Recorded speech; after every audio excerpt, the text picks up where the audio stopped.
Armstrong கொலை வழக்கில் கைது செய்யப்பட்டுள்ள நாகேந்திரனுக்கு சென்னை தனியார் மருத்துவமனையில் சிகிச்சை பெற அனுமதி கோரிய வழக்கை 50,000 ரூபாய் அபராதத்துடன் தள்ளுபடி செய்து சென்னை உயர்நீதிமன்றம் ஒரு உத்தரவை பிறப்பித்திருக்கிறது. ஆயுள் தண்டனை கைதியாக வேலூர் சிறையில் அடைக்கப்பட்டிருந்த நாகேந்திரன் ஆம்ஸ்ட்ராங் கொலை வழக்கில் முதல் எதிரியாக கைது செய்யப்பட்டிருந்தார்.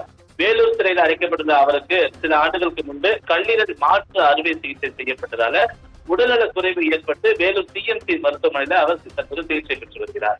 இந்த நிலையில உடல்நிலை மோசமாக பாதிக்கப்பட்டுள்ளதால் அவருக்கு சென்னையில் இருக்கக்கூடிய தனியார் மருத்துவமனையில சிகிச்சை பெற அனுமதி கோரி நாகேந்திரனுடைய மனைவி சென்னை உயர்நீதிமன்றத்தில் ஒரு மனுவை தாக்கல் செய்திருந்தார்.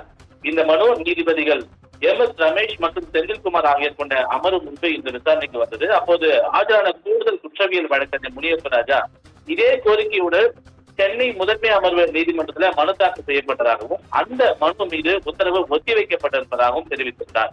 இதனை அடுத்து ஒரே கோரிக்கையுடன் இரு நீதிமன்றங்கள்ல மனு தாக்கல் செய்வதை ஏற்க முடியாது என்று கூறிய நீதிபதிகள் இந்த வழக்கை 50,000 ரூபாய் அபராதம் விதித்து இந்த மனுவையும் தள்ளுபடி செய்து ஒரு உத்தரவை பிறப்பித்திருக்கிறார்கள். ரவினா, கூடுதல் விவரங்களுக்கு நன்றி சிவா.